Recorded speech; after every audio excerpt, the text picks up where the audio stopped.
I'm excited to introduce today's podcast guest, Terry Rossi. Terry is an awesome guy, intelligent, experienced, and wise, and I know that you're going to enjoy learning from him just like I enjoyed speaking with him. He's got a story of incredible success, and I'm so impressed with how he managed the entire end of his MSP career. He grew quickly at the end, rapidly accelerating his growth and value, and then went through a very methodical and professional response in terms of selling his MSP. That resulted in maximum value. I'm sure you're going to learn from his experience and benefit for years to come.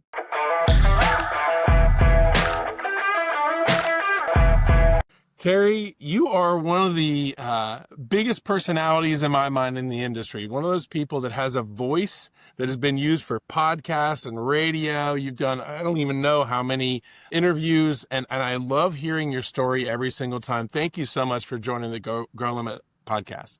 My pleasure, Terry. It's really a pleasure to be here. I've always been a big fan of Marketopia and the company you've built. So, anything I can do for the podcast, for the company, I'm happy to do.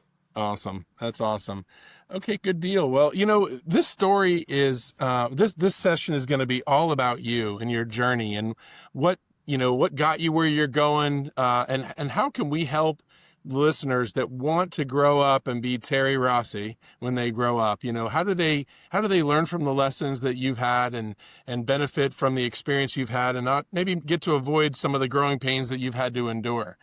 So I guess get us off. What led to you becoming an MSP? Tell me a little bit about your journey. Yeah, sure. So first off, let me just say I'm a regular Joe. I am Michael Gerber's definition of a technician that had an entrepreneurial seizure.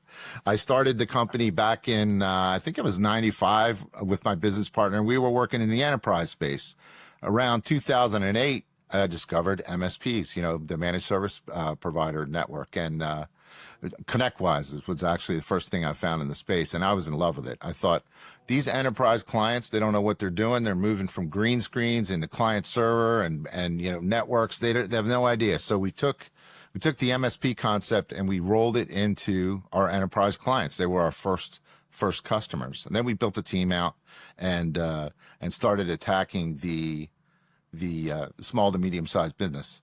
And we were fortunate. We had a really good team from the start. Terry, I know you remember my guys, Brian and Jim. They were my inside and outside sales guy. We started with them and basically built the company on their back. We were fortunate enough for probably 10 years to have an inside salesperson, a cold caller, a telemarketer, whatever you want to call them, that was dedicated and really churned out calls all day. That's a rarity. And once we lost that person, he actually retired on us, moved down to Florida with you guys. We went and looked for a partner, and that's how we found Marketopia. And that was really good because we were able to get a team of people that worked with us. It's hard when you're on your own, being a telemarketer or an inside salesperson. You hear no a lot. You don't have camaraderie. You don't have a team.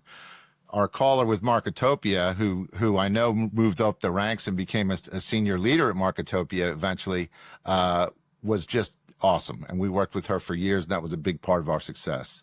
So kind of fast forward to probably 2000, around the COVID years, and I started to think that, hey, something's going on here in the industry. There's a lot of roll-ups. There's a lot of interest from private equity. I better start getting my act together. So invested in what I called my outside board of directors. And Terry, you were one of them. Somebody, a team of people, both legal, investment banking, people that have done exits before. And I started to build this team of outside board of directors is what I called them. And then, we worked to put the company together in a place that was ready to sell. We used the scaling up methodology as our business operating system so that we had books that were aligned with the industry. We had, really good record keeping. We had policies, we had procedures, long-term contracts, long-term employees, all the things that private equity really wants. They want everyone in your company except for you. They don't want the founder. They want you out. But if you don't have a team, you're in trouble. So that was kind of the path we set on. It was about a three-year journey to get the company marketed and sold. We ended up having 2 exits, one in the end of 21, for the enterprise side of the business, and we sold that to a private buyer, and then one in 22 to a private equity buyer that bought the MSP business. Interesting. I did not realize that it was split into two like that. Is there a reason? Is just one didn't want the enterprise and one didn't want the SMB? What made you split it into two? Yeah, we realized long ago that it would be a different buyer, right, that would want it. And so it was one company. We kept two separate P&Ls. So it was really easy when we peeled off the enterprise side that, all that was left was the MSP, and then we brought that to market. So that was a pretty easy transition, and I talked a little bit about my journey of selling the company recently in one of the masterminds I'm in. I'm in a group called Go Abundance, which is a bunch of, guys that want to live life big and enjoy themselves and make a little money on the side. And I talked about the exit, and the exit's a stressful thing, believe it or not. I did it. I'll tell you a little bit about the journey. We use an investment banking company, and we started out with like a mailer to 2,000 companies. That resulted in about 50 interviews with interested companies that resulted in 12 offers that resulted in us accepting one, right? So that's kind of the funnel going down. Well, you can't do any of that while you're sitting in your office. I never worked from home until then, but when you're doing 40 management meetings, you're talking about selling your business. You can't do that in the office. Right. So you live this kind of dual life for a period of time, year and a half, where you're lying to everyone that works with you for the most part. You've let a couple people in on the secret because you have to let your controller in. And interestingly enough, they're the ones that are most likely don't make the transition because companies don't need two controllers or two CFOs. So you're walking this fine line for a period of year and a half, and you really don't even know if it's going to happen. It could fall apart in the last minute. Talk about lessons. One of the things that was kind of a negative for our company was one of these enterprise customers that we onboarded in the beginning. They were 25% of our business. So, well over $1.5 million, I believe it was. And the equity buyers don't like that. So the very last thing that we had to do to sell the company, like literally the last due diligence piece, was go meet with that customer and with the new buyer and have the customer say they were going to stay on. So it literally could have fell apart in the last hour of the last day of the deal. So it's a stressful time, but obviously well worth it.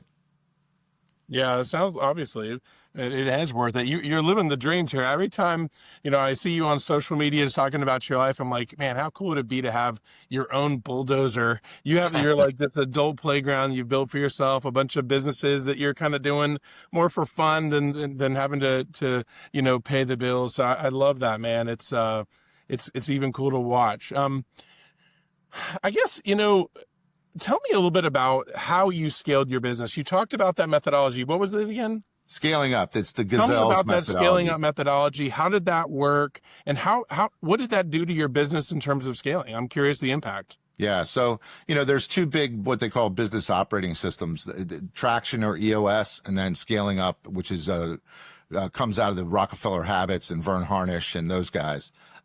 Scaling Up basically,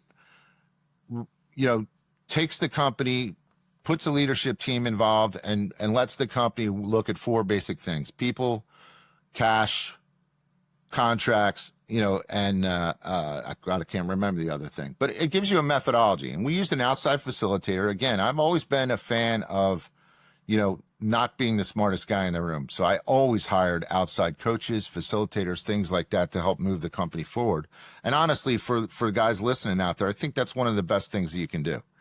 That and build a senior leadership team where you're not the bottleneck in your company. But Scaling Up allowed us to really keep focused on the numbers. We sold the company with 22% EBITDA and we got a really nice multiple when we did. And the reason was we got rid of things that weren't making money, and we concentrated on the things that were making money, and we could scale, keep standardized, and that allowed us to keep good profits in the company. The company was 27 years old when I sold it. So we went through periods of time where we were scaling, where we were growing, where we were harvesting, and then we sold it. Yeah. Scaling, growing, harvesting. When time came to sell, were you in the harvesting mode or were you in the scaling mode? Because I could see someone buying you wanting both of those. How did you balance that, I guess? Yeah, well, I mean, the harvesting mode means you have profits. You're able to pull them out. You're not reinvesting everything in the company. And yeah, they do want that. They want to make sure you have profit. You're a profitable company, but they also want to make sure you can scale. The SIM, which they call the SIM, I Terry, you know what this is, a confidential information memorandum we had was like 72 pages, and it talked about all of the great things that set us apart from another MSP. And it was funny during these management meetings, we had offers everywhere from ridiculous to through the roof. And some of the ridiculous guys, they're bargain shopping, and I'm sure that some people sell that way. They just get fed up and they're tired of it and they sell. We didn't want that. We wanted a sale that was good for our clients and our employees. That was the two main criteria, and then reasonable for us. We wanted to make money on our investment in time and effort and 30 years that we put into the company. Yeah, that's interesting. I love that, and that's interesting that you come in with that perspective. I'm not surprised that you're looking out for your team and your customers, Terry. So you're telling me that you didn't go to the highest bidder. You came off that to go with the person who was best. It's interesting you say that. We didn't go with the highest bidder. I'd like to say it was my choice because, I wanted to take care of my employees, but really it was because they had some funding problems. Okay. Their bank, it was during COVID, their bank said, we're not allowing you to use funding for acquisitions, only for operational issues. But we absolutely looked at all the offers that way. We had a spreadsheet with all the offers side by side. And, one of the advantages too of using a investment banker or a really sophisticated business broker is they're able to lay out all this stuff side by side and all the different implications, taxes, whether you're going to stay on, whether you're going to get insurance, what's going to happen to your employees, all that kind of stuff. And you're able to look at it and be logical about it. The other thing they do, which is really important too, is they can be the bad guy. You're going to have at least a 12 to 18 month relationship with these people that are buying you. You don't want to be the asshole during the sale, pardon my French. You want to be somebody that they want to work with. This way, the investment banker can be the hard guy. I love that. And I love the, I think one of the things that's differentiating your story from the others I've heard is this board of advisors that you got in your organization to help you scale, and then the professional help you got when you're actually getting serious. It sounds like you really appreciate the value of someone who, like to your point, knows more than you about their particular world. Walk me through those two chapters. So you have that board of advisors that's helping you scale. Who's in that? Is that attorneys, accountants? Yeah. Walk me through that group.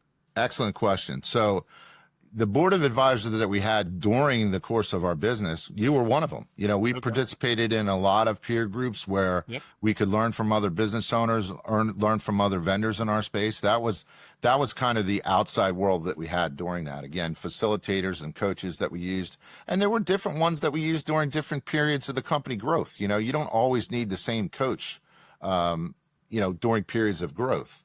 Then when the sale came around, we did put together basically two teams, an internal team and an external team. So the external team was first and foremost an M&A lawyer.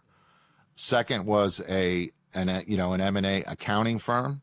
And we actually ended up using someone, Greg Crabtree and his team, Greg actually was the financial chapter in the book Scaling Up, the methodology we used. There's also another guy in that book, John Ratliff, who you may or may not know. John had a company called Answer Tree, I believe, where they did like 20 acquisitions. And John is also mentioned in that book because he got crazy money when he went to sell. I went and took John. I went on a CEO exit retreat with him, spent a week down in Florida. I used John as part of my investment banking team. And then I used a company called STS Advisors. They are they're worldwide, but my group was out of Colorado, comprised of two people, an MBA that was really good at numbers and the books, and an operator that had been where I was, sold a large technology company. So that was our team that we put together, the external team. The internal team, as I mentioned, was a controller, had to have the controller, myself, my business partner, and our main sales guy. Interesting. Tell me the sales guy's role on that. Was he an sales equity guy's owner role, as well? Or? Yeah, I was kind of devoid from customer relationships for the last 5 or 6 years. I would go in and press the flesh on day one, and then I kind of stepped back and let my team handle it. So Brian, my main sales guy, had many of the relationships with the customers, and he could speak about our offerings and our products and our customers actually way better than I could. So that's why Brian was brought in. And the other thing is I wanted to take care of Brian. I wanted to make sure that the new company took care of him with options and a good position. So you gave them some carrots, I guess. Say, hey, listen, if you help me get through this, I'll get you something. I'm guessing you gave him financial benefits as well as hopefully, in his case at least, an ongoing position with an upside. Yeah, Brian got a little bit from me. He got an options from them and a position. So yeah, it worked out well. Yeah, the other thing I didn't talk about, Terry, real quick, just before I forget, was, the process of selling. Once you've made the decision on who's going to be your buyer, it's real important that you handle yourself accordingly. You have to dish out information at the time and the place when that's right. In other words, a great example is you don't give them your customer list on day one. The deal could fall apart on day two. You'll hold that off to the end. You give them stuff in dribs and drabs, and they're, you got to remember, private equity does 20 of these deals a year. You do 1 or 2 in your lifetime if you're lucky. So they have a lot of advantage over you, and they know all the tricks. They're looking at your trailing 12 months, the TTM as they call it, your last 12 months of revenue. Yeah. And they're hoping that maybe 1 month falls off. That's a really good one, right? Maybe your 12th month was 30% better. They're hoping that falls off because that changes the purchase price. They get you out to dinner. They want to talk about the boat you want to buy and what you're going to do with the money. They get you spending the money in your head before you even have a deal. Then you become emotionally committed, and you'll take any offer they give you. So really important to be careful during the due diligence process. And it's a lot of work too. It's a lot of work on your company. They ask for a ton of information that you may or may not have available. Yeah. That's interesting. I guess, it's funny hearing you talk, Terry. I know you pretty well, and I consider you like a brilliant guy. And it may just be a perception issue or that voice you have that's so commanding, but it takes I think most entrepreneurs are either too frugal or too proud or too broke to bring in third-party experts, and they try to go it alone. They look at every solution in their business, whether it's financial, like their CPA relationship, their, outsourced vendors, be it marketing or legal, and they just look at all of them and say, how cheap can I go? How low cost can I go? And knowing a little bit about your story, you've kind of done both. You've done the frugal option. And it sounds like toward the end there, you were investing real money in real expertise, and not just during the sales process, but even when you got serious about selling, you were starting to invest more and more. And I say that as like a compliment, because it's like sometimes, and I'm as guilty of this as anyone, you have a certain amount of knowledge, you don't necessarily know what you don't know, but you can make do, like you can survive with what you have and whatever the frugal version can give you. What led you to spend money to scale, spend money to make money? Like, walk me through that emotional decision, and I guess how well it worked out for you in each aspect of the business. How much did Greg Crabtree really bring to the table? How much of a difference was it for you as an entrepreneur? Yeah, that's a great question. You're asking me to go back 27 years. I don't know that I can do that, but I've always been one to invest in the company. As I said in the beginning of the podcast, I'm a regular Joe. I never went through college. I barely made it out of high school. I have been an entrepreneur my whole life. I started working when I was 13 years old. I pretty much had one job my whole life. So I know what my limitations are. And I know as you grow a company, when we went from 1 million to 5 million to 10 million, it's not the same staff that gets you there.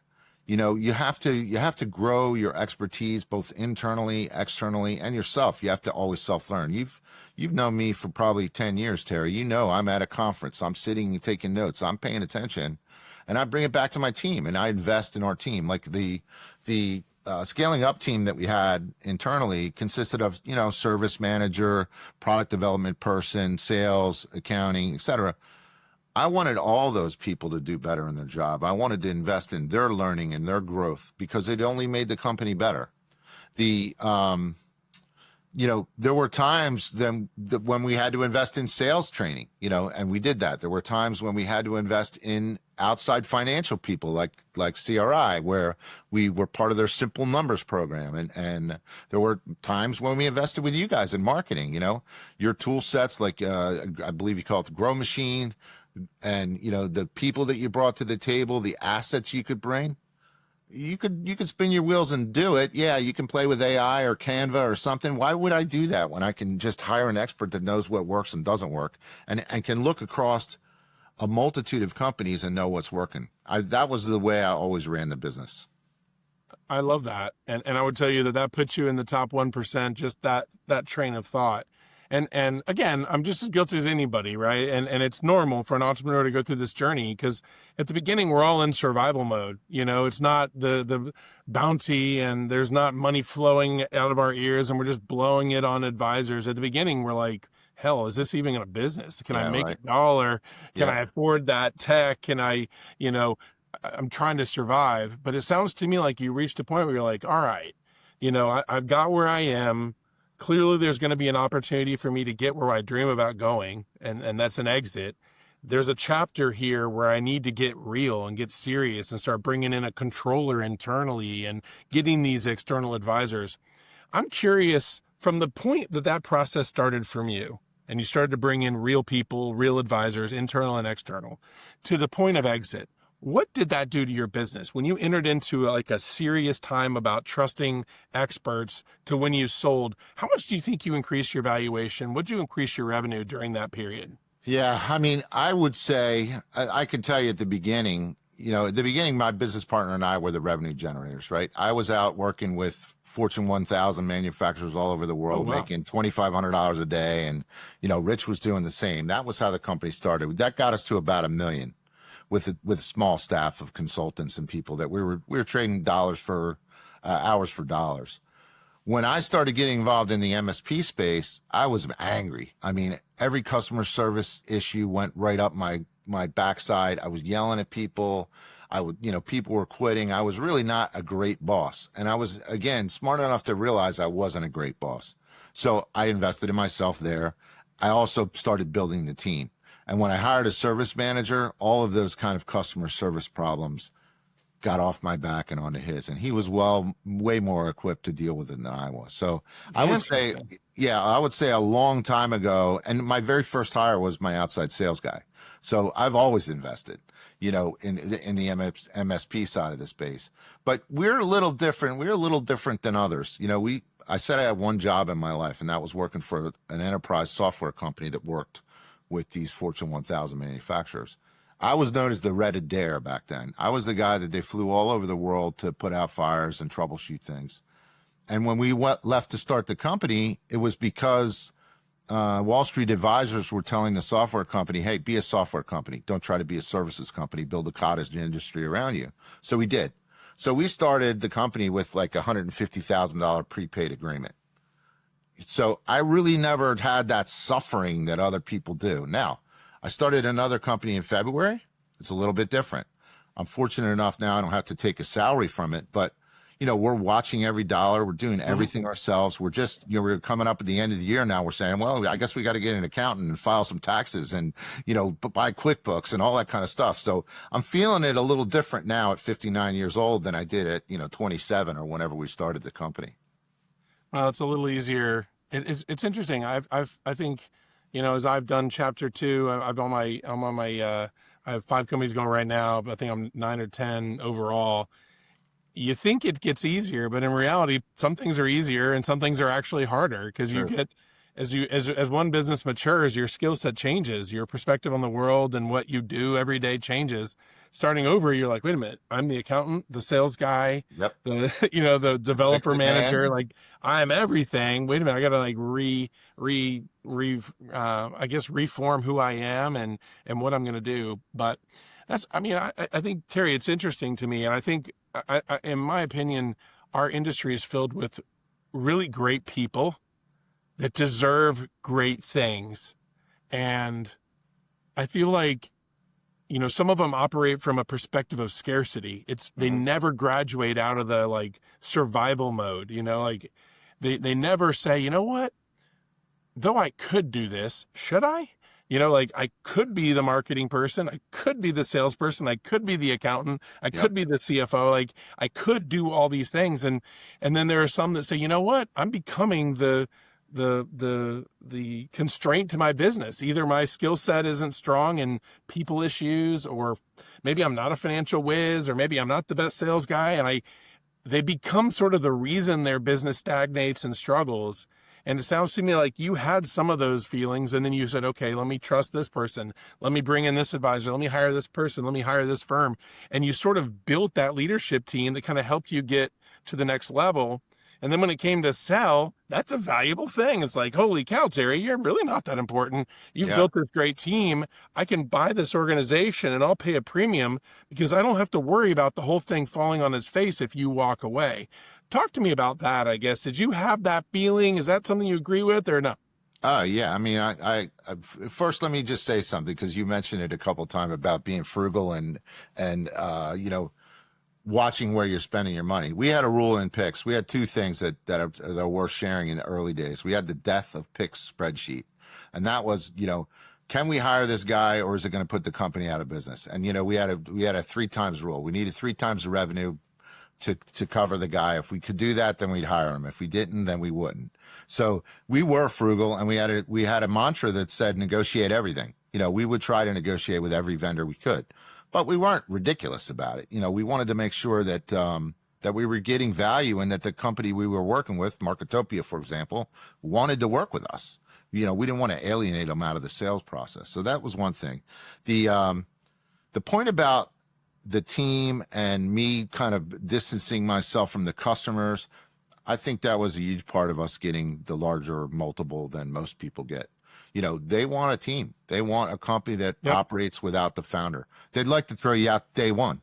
If they could, that would be their choice. They can't. They need you for a little while, but they want to buy a functioning company that does not rely on you.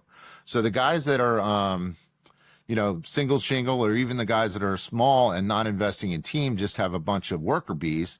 I would say if you're looking to sell, that's probably a mistake. And I see that, unfortunately. I see companies that are 20, 30 years old that they have nothing to sell, because they are the relationship with the customer. They are the guy running the wire. They're the guy fixing the computer. It just doesn't make a lot of sense, in my opinion, unless you want to work till you're dead. I like to run the bulldozer. I love that, dude.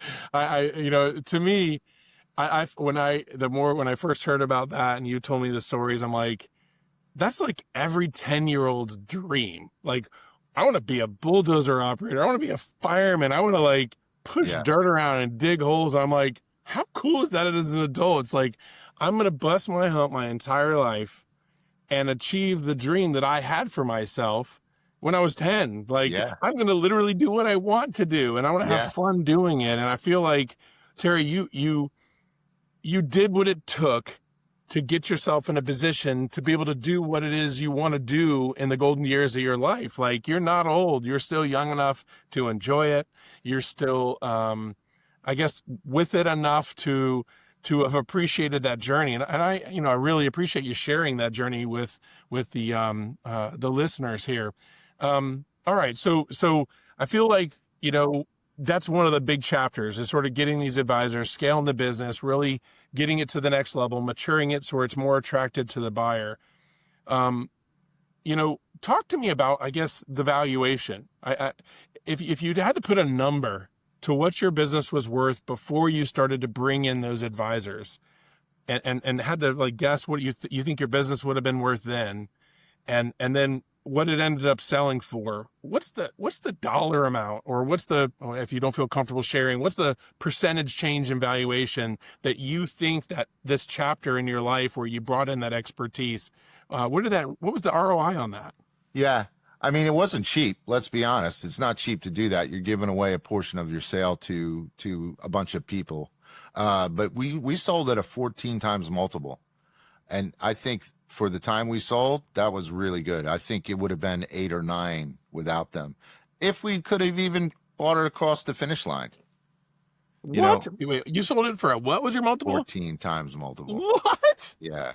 Terry, I've heard that number at organizations exponentially larger than yours. Holy smokes, man. Yeah. And we did, I mean, I talked about that trailing 12-month thing. We did have a month that fell off that was a big month. And I think they played to that. So it took the sale price down a little bit, but it was still very nice. Very nice sale. I was very proud to do Wow. it. That's And the biggest multiple I've ever heard for what I would call a normal MSP. That's like yeah, roll up MSP valuation kind of number. exactly. And we weren't Terry, the that's platform. phenomenal. We weren't the platform company either. We were the first acquisition, the first add-on. After they looked at 45 companies, we were the first one they purchased. They've since purchased a couple more, but we were the first ones. Wow. Yeah. And again, the other thing we were able to do, again, by having this investment banker be the negotiator, I was able to negotiate things like my domain name is pix.com. I got that in 1992, I think, when they were free, and it's worth about $500,000. I negotiated that out, the domain name.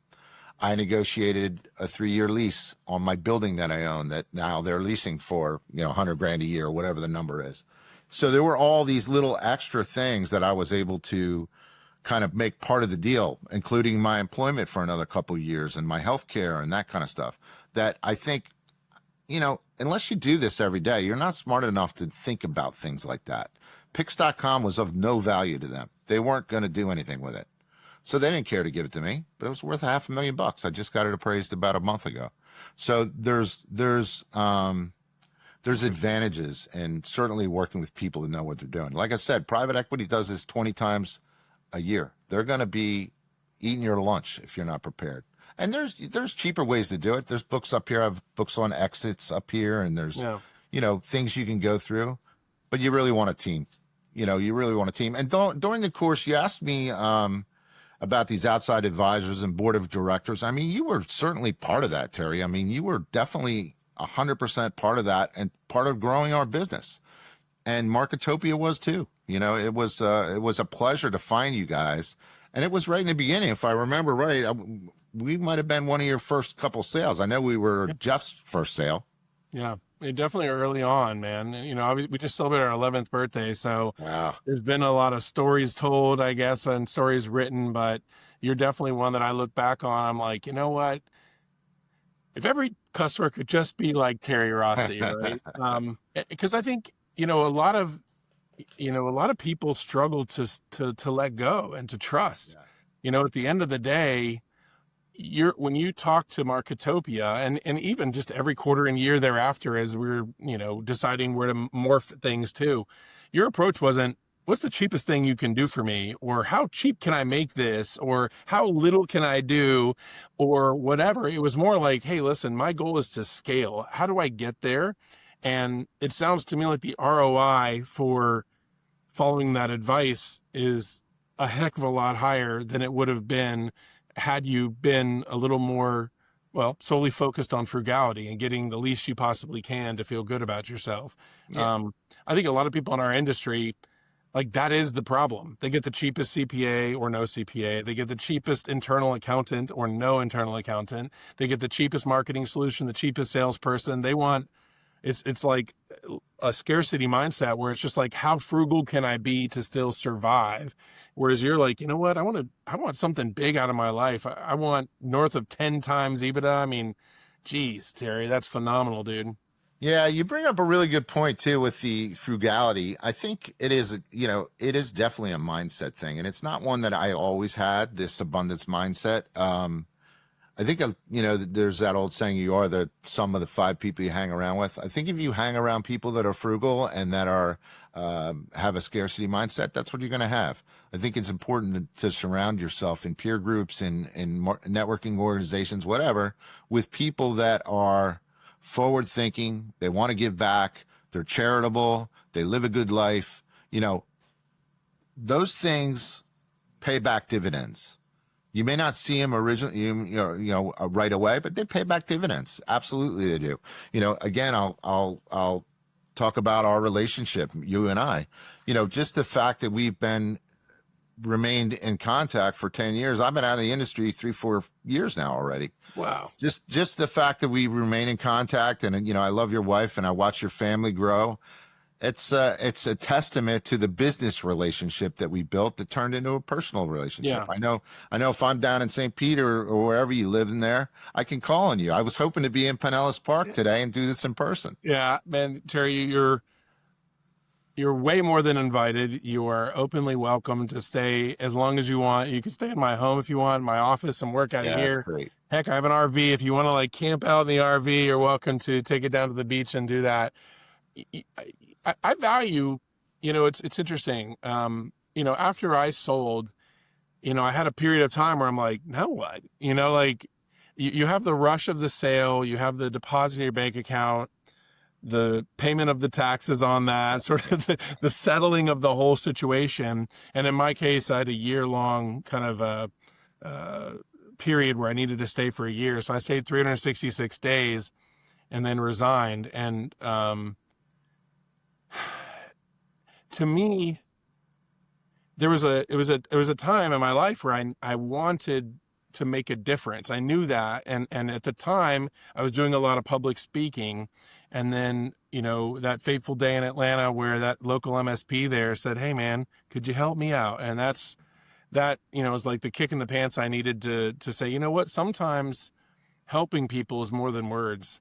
Yeah. Helping people is more than getting up on stage and sharing your story. You want to actually like get dirty, get your hands dirty a little bit, roll up your sleeves and try to do that. And that gave birth to Marketopia. And I think one of the most valuable things that came out of that for me is the opportunity to help people achieve their dreams at a very real level. And it's not the most lucrative business I've ever had by any means, but it is the one where I say, you know what, if I look at the employees where I've made a difference, there's no comparison between every other company I've started and this one. If I look at the number of customers, as an MSP, you give customers peace of mind, and that's extremely valuable, but it's hard to quantify preventing something bad from happening. Like, what's the value of like your customer never getting hacked or whatever? And it's difficult to put your finger on it. Whereas, working with people like you, it's like, you know what, I can't think of a better retirement than to find other like-minded people that want to make a difference in whatever way they can to give back. And we have a customer who bought a condo on the beach here. And when he did that, I'm like, man, how awesome would it be if you could get a lot of great people that have all somehow have a common tie, whether it's Marketopia or just friends of Terry Rossi. And then we could grow dtogether, drinking fine bourbons and watching the sunset and just maybe spend our day helping people get where we are. Maybe that wouldn't get there without that little something that you're able to offer, Terry. And I think you're doing that.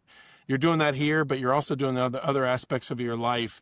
I guess, tell me about that. Yeah, let me tell you two quick stories. The first one is this group that I'm in, Go Abundance. Again, it's about 1,000 men, high net worth. I think the buy-in is you got to be worth $1 million, to start. So they're guys that have made something out of life. Interesting enough, most of them from real estate, not from exiting a business, but there are several that have exited businesses. We just had a retreat the last 3 days ago, a regional retreat where we had 90 guys in a room. And one of the exercises we did was we took a paper and we divided it into 4 quadrants. And I only actually remember 2 of the quadrants right now, but one was familiarity. And these are the things that are basically holding you back, right? And I think MSPs suffer a lot in that quadrant, right? They're used to running wire. They're used to fixing a computer, so they stay in that realm. They don't want to learn about marketing. They don't want to learn about sales. They don't perfect that thing. And then the bottom right quadrant was, what would you do? How would you play big if, really you could do it with no obstacles?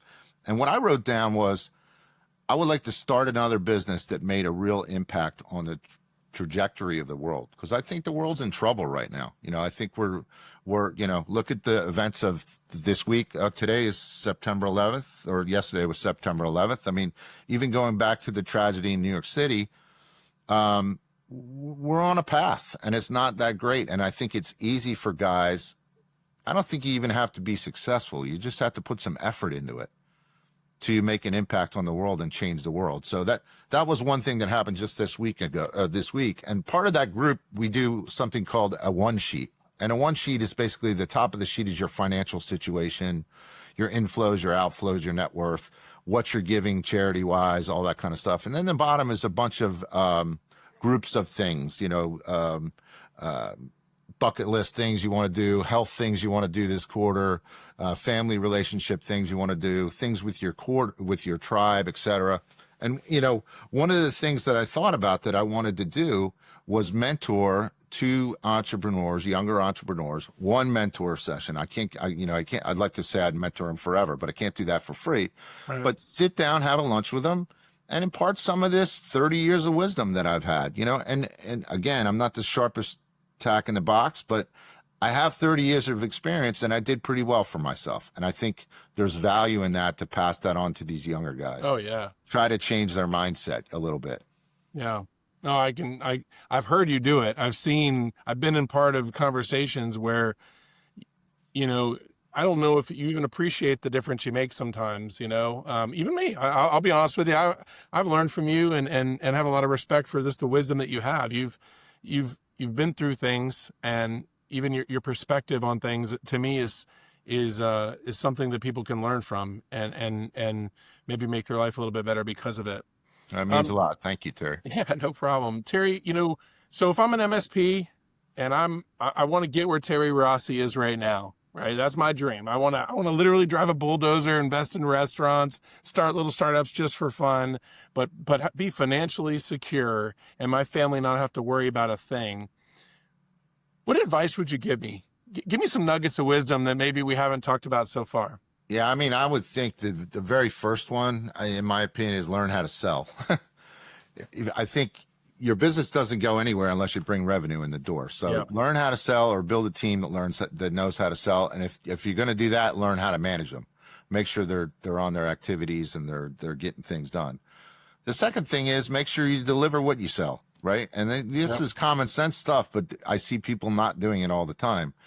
It's way harder to get a new client in the door and keep them. It costs you a lot more money to get a new client in the door than it does to keep one, right? So keep them happy. They're hard to get. And I'm out of the industry a little bit now, but I still follow my peers. They're harder to get every day, right? It's not a green field like it used to be. Now it's a replacement, and a replacement offer is always hard because they're always comparing you against the previous guy, and they think, well, I don't want to make another bad decision and hire, Terry's company. So that would be the second thing. Invest in yourself, invest in your team, learn how to sell, make sure you deliver what you sell. And the other thing I would say is try to stay focused, right? I talked about in the beginning of the podcast that we got rid of things that weren't making us any money.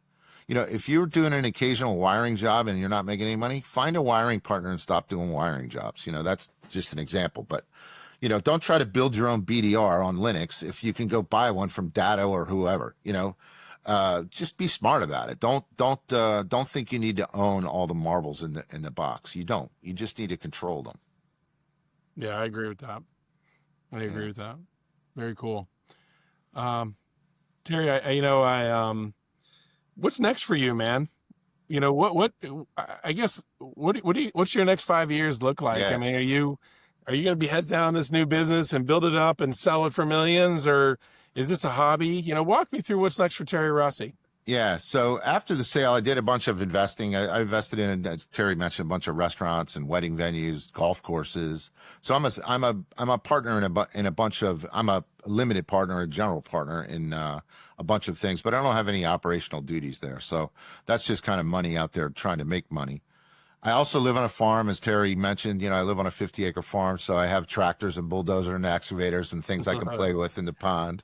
I have bees. I just harvested over 100 pounds of honey last week, so I have that. I'm not trying to make money from that. I just kind of enjoy the whole concept of that. And then this business we started up. It's called salesautomation.com.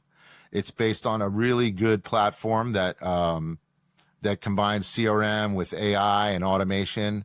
And I'm doing a lot in AI and automation, not just for lead generation, but for everything.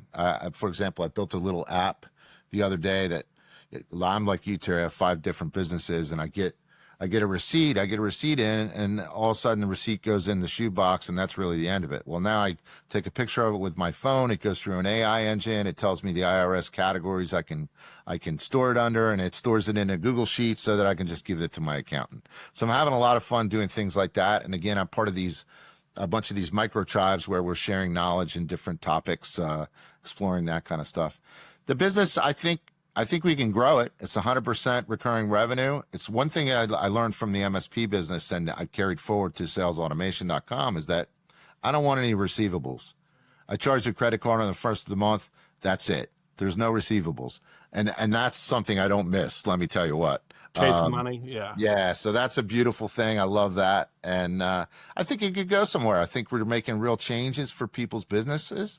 We're helping them get more leads, fill the hole in the bucket. It's not just getting the leads too. It's making sure that salespeople are doing what they're supposed to do to close the leads. So we're helping them with that.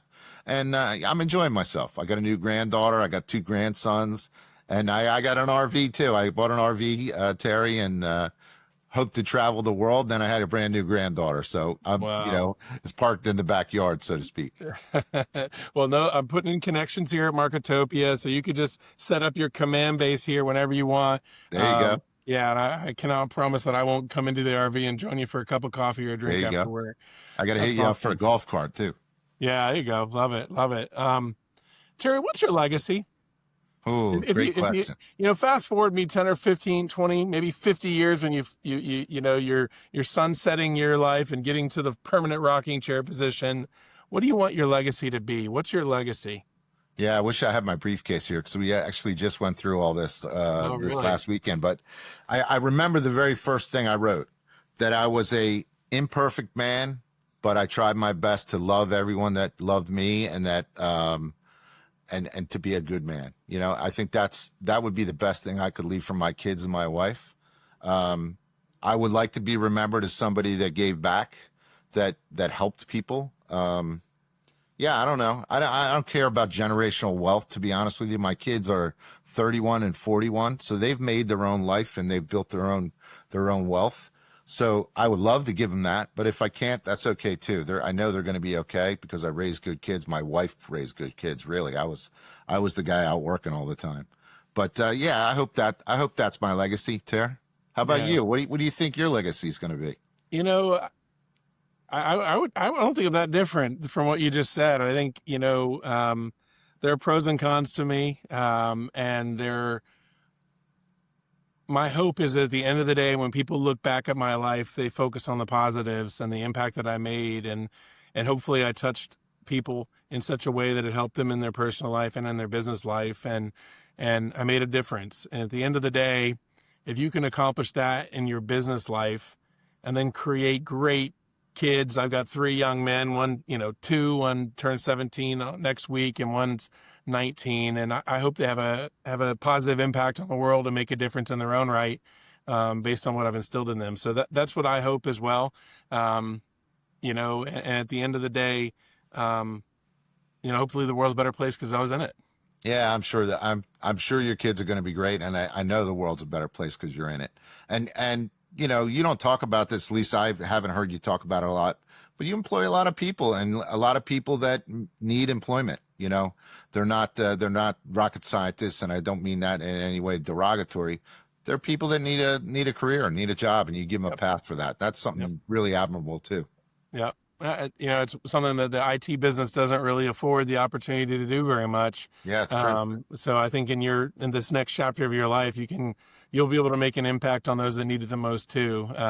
So yeah, I definitely, at the end of the day, to me, a company is a mission field, and your sphere of influence is a mission field. And if you can, make it a better place and help people, you're doing God's work, and hopefully, the world benefits from it. So that's awesome. Great. Hey, Terry, I know you're going to wrap this up in a minute, but can you just give the listeners and myself your view on the state of the industry right now, 2025? 2025. I think we are at a Y junction in the industry. I think we've said that a couple of times, whether it's break fix managed services or cloud or no cloud. But I think AI is 100 times more significant than those two were combined.